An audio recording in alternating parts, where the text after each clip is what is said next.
basta babanat. Diretsahan ang usapan, pero patas ang talakayan. Dito pag-uusapan ang mga napapanahong issue. Eye for an eye. Eye for an eye. Kasama po natin sa linya ngayong umaga po ang isang political analyst na suki na po natin, Attorney Edward Chico. Attorney, magandang umaga. Nagulat ba kayo sa naging resulta po ng ating pong election or hindi na po kagulat-gulat ito? Well, actually, hindi naman sa nagulat. To a certain extent lang, syempre may mga sorpresa. No? Kasi sa survey, alam naman natin, yung inaasahan natin na papasok sa Magic 12, may nalaglag, may naalis. Bagamat you also have to highlight the fact na yung pumasok din naman, naglalaro din naman sa top 20. So it was not like out of nowhere or from nowhere. Halimbawa, galing ng 42nd siya or 43rd siya, pumasok siya sa Magic 12. So that would really be surprising. Ano? Kasi alam mo, ang halalan kasi ng pang-senador, medyo iba yung nature niyan. Ibig ko sabihin, may posibilidad na yung lalabas na Lucky 12 or Magic 12 na tinatawag would not necessarily be accurately reflective of the result of the surveys done.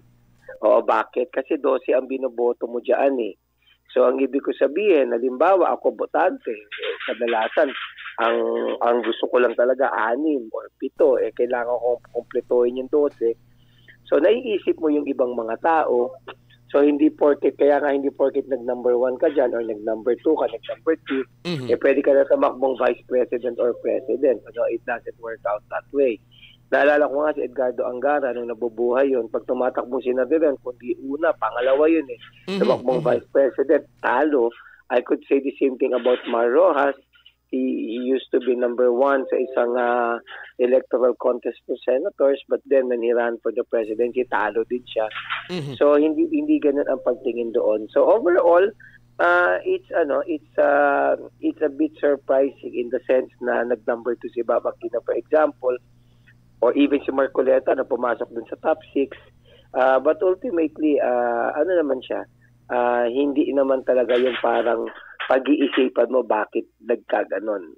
Yung ibang mga nagkikwento kasi, yung ibang mga narratives na pinapwede, medyo OA, medyo ika nga, hindi naman talaga ganoon dapat tingnan. That's how I see it.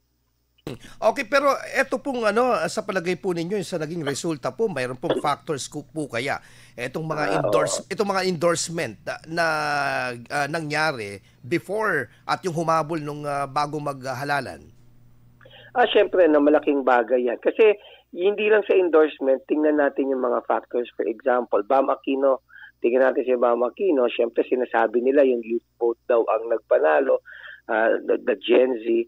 Well, wala kasing exit poll hindi natin makita yung porsyento na bumoto dun sa mga kabataan, but it would not be surprising if that could be a factor in his case. Pero siyempre, malaking bagay yung endorsement ng Iglesia ni Cristo. For example, Tito Soto was not endorsed. If I'm not mistaken, si Ping Lacson yata was also not endorsed. Yung maraming kandidato ng alyansa, hindi naman in-endorse, 8 lang in-endorse ng INC. And you're talking about 3 million votes. So kung hindi siya in-endorse ng INC, kung nakapasok siya, siguro nasa top 9 siya, top 10 siya, o hanggang 8 siya at best. But the fact that hinanded in under 2, yun ang paliwanag. Si Kiko and aside from that, at idadami ko na si Kiko Pangilinan dito, for example, si Kiko Pangilinan was endorsed by the Jesus is Lord movement, although hindi sila kilalang black voting. It's a very influential religious group. So you're also talking about 1 million votes. Pangalawa, malaking bagay syempre para sa kanila yung mga yellow pink, na obviously iboboto sila. I would not also be surprised kung yung mga yellow pink pag bumoto, hindi kinokompleto yung 12. O kung kinompleto man nila yung 12, ang binoto nila dun sa 12 na ron, sila, yung mga kandidato, kagaya nila ni Miss Heidi, kagaya ni Luke Espiritu, for example, o sa Bakabayan Block. So, ibig sabihin, as far as yellow pink is concerned, relative to those in the top 20, ang concentration ng boto nila, si Kiko at si Bam, di ba? At pang-apat, malaking bagay din yung pagkabuwag ng unit team. Kasi naalala mo ng 2022 elections natin for the presidency, before na nagsanib puwersa si Sara at si Bongbong Marcos, halos magkakampatay lang sila ni Leni Robredo sa share nila sa mga botante, di ba? If I'm not mistaken, si Sara noon, parang 26, 25 si Bongbong, 24 si Lenny. But then, by the time both Bongbong Marcos and Sara Duterte decided to form the unity, to forge a partnership, then it was actually game over. Pero right now, naghiwalay sila eh. So they're not as formidable as they used to be. Pero kung magkakampihan, tapos yung 12 nila ang binoto, so I would assume mas malaki yung chance nila na ika nga ay hindi na manalo, maokupa nila yung buo. Hindi makapasok yung kagaya nila. Bam. Ngayon, endorsement ni Sara Duterte ng mga Duterte, syempre malaking bagay. At yung mga events that led to kumbaga reawakening of the DDS or the Duterte supporters, malaking bagay din, brought about by the arrest of the former president. Kasi ang problema kasi, kahit anong away ang gawin mo sa mga Duterte, we have to admit the fact na meron talaga silang loyal following, hindi mo maalis yan. So when the former president was arrested, definitely maraming hindi makakakusto dyan na porsyon ng taong bayan. And in fact, yung huling trust and approval rating, tingnan mo naman si Sara Duterte lang yung mataas. Yeah. So, and Camille Villar was actually even forced to kumbaga to shift to, or at least to transfer to the other side, hindi ba? At tinaas ni Sara Duterte yung kanyang kamay, hindi na nga siya umattend ng huling rally ng alyansa. Si Amy Marcos, medyo ambivalent yung kanyang ranking, naglalaro lang siya sa 15, 16, and when she decided to finally make a stand, saan ba ako talaga? So, napagkatiwalaan siya to a certain extent ng mga supporters ng mga Duterte. So, even sa Cebu, let us talk about Cebu. Hindi ba? That is a case in point. Of course, maraming factors, but that would be a factor. Si Governor Gwen, hindi ba, who would have thought na maalis siya? They gave him power to 2004. Pero naging malaking boto yung paglipat niya din. Lalo pa sa mga Pilipino, we never value yung kahit paibabaw lang, we value loyalty. Di ba? Kaya nga si Amy, nung nag-decide na dito ako, mas naging formidable siya as opposed to namamaka siya dalawang ilog. So I guess, ang point lang, it's a very complicated situation na hindi mo pwedeng i-identify yung nangyari dahil dito lang or dahil dyan lang. Anong basa po ninyo, Attorney Edward, dito po sa discrepancy? For example, itong halos kulang-kulang 7 million na distansya ni Bongo sa susunod na pangalawang senador na may elect na si Senator Bam Aquino. Yung kanilang tawag dito, gap with that almost 7 million.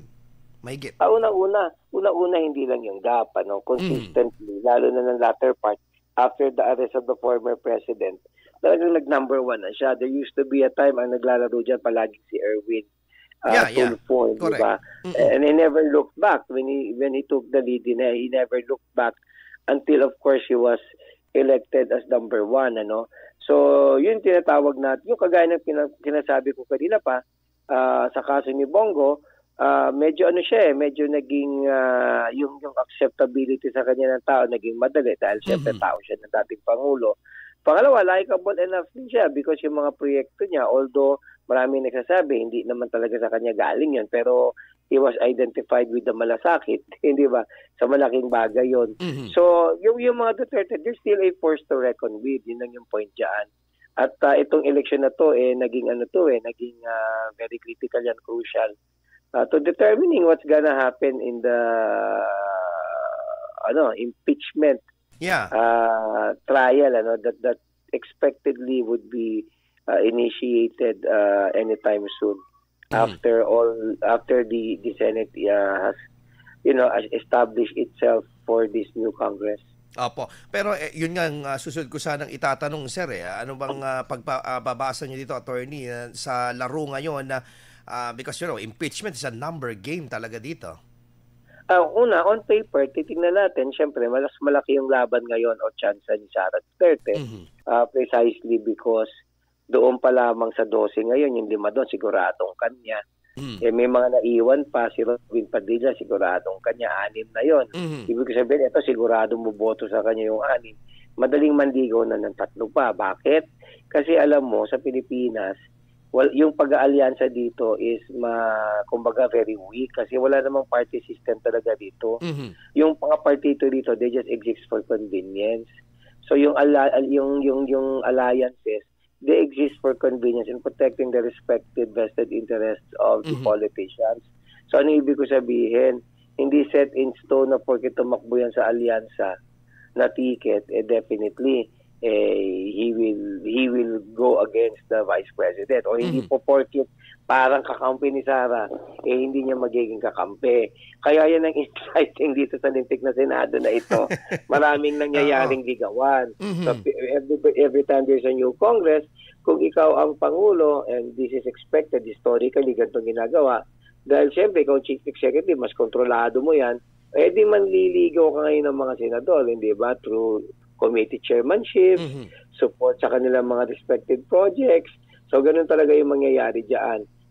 But at least on paper, hindi magtatagumpay dapat yung impeachment trial because I think that by this time, Sara Duterte has already gotten the necessary numbers for the impeachment conviction na to happen. Yeah. As early as now, wala pang napoproklama dahil sa bukas pa lang yung talagang proclamation itong 12, pero alam na natin kung sino-sino itong mga uupo talaga dahil sa numero na rin na pinapakita sa mga final result na ito. Pero attorney, do you see na pwedeng magkaroon ng rigodon, particularly sa Senate presidency sa bagong kongreso na ito? Siyempre, posible. Actually, sa Senado, laging posible lahat. Kasi, alam mo, lately, no, for the past 2 or to a certain extent, even 3 decades, very ambivalent yung position ng Senate presidency kasi lagi nagkakalikudon yan. Lagi nagkakaroon ng palitan ng alyansa. Depende kung paano mapoproteksyonan at ma-advance yung interest ng mga senador. So, hindi siya masyadong, hindi ito yung posisyon na parang secure ka talaga. Naalala mo kasi ako, ang nagpaaral sa akin si Senator Miriam Defensor Santiago kasi mahirap lang kami noon nagtrabaho ko sa kanya. So, medyo may karanasan tayo na sa Senado na personal knowledge. Noong panahon na yun, pag Senate President ka, kakamatayan mo na yun bago ka mapalitan. Hindi ba? Ngayon, hindi na. Everything is ambivalent. Kasi yan na nga yung nature ng political landscape natin. Napapalit-palit sila ng kampihan.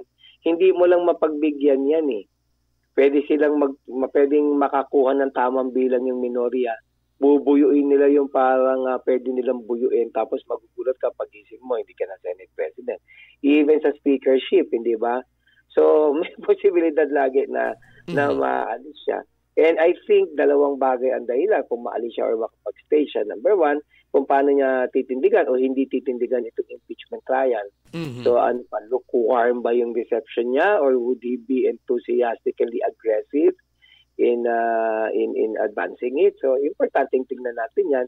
Tapos, pangalawa, titingnan din natin kung kaya niya bang mag-offer ng mas malaking bagay para doon sa mayorya ng mga senador. Kasi kung hindi, pwede kang palitan. Okay. So, dito naman po, sa usapin naman po sa ating pong ibang mga local LGUs po natin, etong nangyari dito sa Davao in particular, nilampaso ng sobra-sobra ng dating Pangulo, ang Nograles, and even ito po ba is indication, affirmation that still Duterte is talagang malakas ang dito sa dating dito sa Pilipino? Well, unang-una sa lahat, the numbers would speak for themselves, hindi ba? Hindi lang naman sa Davao, balik natin yung senador. Maraming mga kandidato sa PDP laban na sa ticket na yan, hindi natin halos kilala. Yeah. Di ba? Pero nakita natin, kung hindi man sila nanalo, nandun sila sa taas. Or GB Bondoc, for example, na first time tumakbo, kilala natin siya as a singer, but nobody expected that this guy would actually run for office. On the strength of the kumbaga Duterte brand, di ba? Tinalo niya pa yung mga ibang establishadong mga kandidato, no? So, correct. Ibig sabihin, nagpapakita na malakas talaga sila. Di lalo na sa Davao. Yeah. And this is actually, again, on the one hand, ito brought about by the fact that the Duterte brand is really strong, whether we like it or not. But on the other hand, yung pagkaresa sa kanya, very pivotal moment yan. Kasi napansin mo, naging aktibo uli yung mga supporters niya nationwide. So, nang dati tahimik lang sila. Of course, the former president was arrested. Naging malaking bagay yun. Naging malaking hamon yun. So, yung resulta sa Davao, actually, hindi ko yun alam. Siguro, naisip ng mga Nograles, baka pwede na. Hindi ba? Yeah. Very charismatic yung matanda yung mama So, what can you do about it? Sa Pilipinas talaga, personality-based ang politics natin. Talagang pag ikaw, minahal ka ng masa, talagang mamahalin ka nila. Okay. Attorney Edward, exciting itong mga paparating na mga buwan, taon, and syempre in prelude to 2028. Pero bago yan, exciting itong tabayanan na mangyayari na kung magpa-prosper ba, mabubuhay ba, ano ba itong itong mangyayari dito dahil medyo na-expose na rin ang House of Representatives dahil yung pagtawag ni House Speaker sa mga bagong halal na ibang na sasali sa prosecution panel na isa publiko. Syempre, unang-una sa lahat, alam naman natin talaga na malaking bagay itong mangyayari sa impeachment sa career, halimbawa ni Speaker Romualdez. Bakit? Open secret naman na yung mama gustong tumakbo sa 2028. So, yung kanyang hakbangin na ganyan ay hindi na surprising. Bakit uli? Kasi sa totoo lang, malaking tinig talaga si Sara Duterte. Hindi natin sinasabi na automatically she'd win in 2028 if she would run. But she is definitely a front runner. So, isipin mo kung matanggal mo yung isang ganyan na tinig sa dibdib mo. So, that would be a lot easier for you, or kung hindi man easier, at least nabawasan yung burden sa'yo. So, ang focus mo na lang, ibang magiging kalaban mo. Pangalawa, ibenta mo yung sarili mo. But if you go against the like of the Vice President who remains popular, it's extremely difficult. A lot of people don't realize this kasi po, kung si Sara Duterte ay sasampahan mo ng kasong kriminal. Kasi may nagtatanong, kung talagang nagnakaw siya nitong intelligence funds, hindi niya maipaliwanag, ba't hindi sampahan ng kasong kriminal?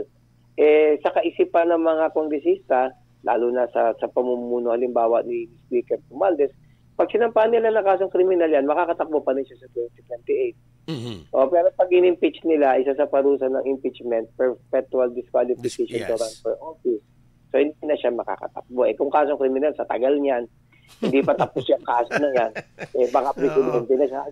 So, these are actually what we call political maneuverings that are expected. Lalo pa ngayon, Sir Mark, kasi tandaan natin, tingnan natin pasaysayan yung rhythm ng mga taong gustong tumakbong pagkapangulo. Yung huling 3 taon na termino ng isang pangulo ay ginugugol talaga nila sa mga estratehiya, sa mga pagpaplano, at yung iba ini-implement na agad yung mga plano within that 3-year period in preparation for the next presidential election. Kaya hindi lang impeachment yan, napakarami talagang pwedeng mangyari. At syempre, kanya-kanya na sila ng estratehiya. Si Vice President Sara Duterte, initially sabi niya hindi siya tatakbo. And medyo nasundan ko din yung rhythm niya. Hindi ko naman siya kilala ng, hindi man kami magkaibigan, pero alam mo, nanood ng show ko yan. Sa music news na ko po yan. Meron ako stand-up comedy show, she was there. So nakikita ko yung rhythm niya. Pag sinabi niya. So she really means it. So I really assume when she said initially na she's not interested in the presidency, totoo yun, hindi ba?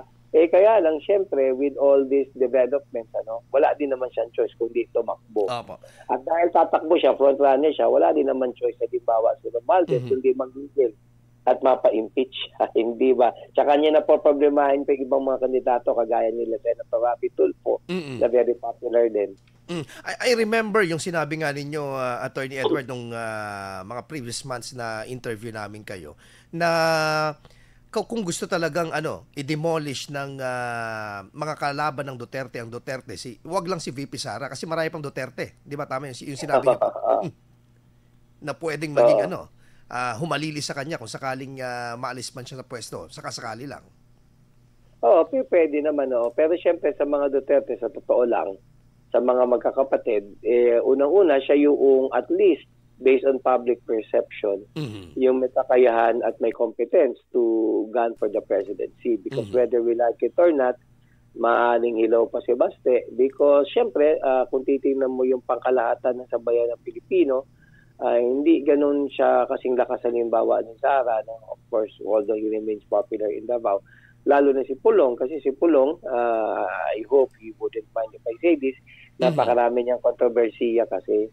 Hindi ba? Pero depende kung paano mo itatrato ng administrasyon na ito ang mga Duterte, hindi mo masasabi. Kasi alam mo, ang mga Pilipino, reactive tayo, may pag-aaral diyan.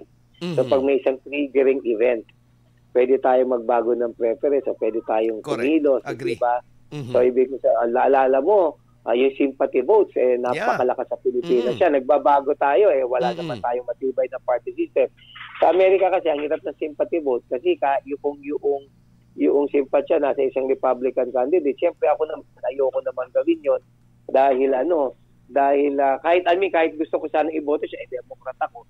Sa Pilipinas, diba, hindi naman gano'n. Naalala mo, ng 2010, kala ni Maroja, siya na, namatay si Tita Con. Correct, tama. Lahat tayo gusto natin si Pinoy, di ba? So, hindi niya mangyayari dito kung hindi magiging maayos sa halimbawa yung kung paano maitatrato ang pamilya, di syempre pwedeng mag-backfire yan. Ano? Attorney Edward Chico, political analyst, maraming salamat po, sir, at mabuhay po kayo, attorney. Salamat din po. May back to show na ba kayo? Ayun, naputol. Akala ko back to show na siya. Kasi may stand-up comedian din si attorney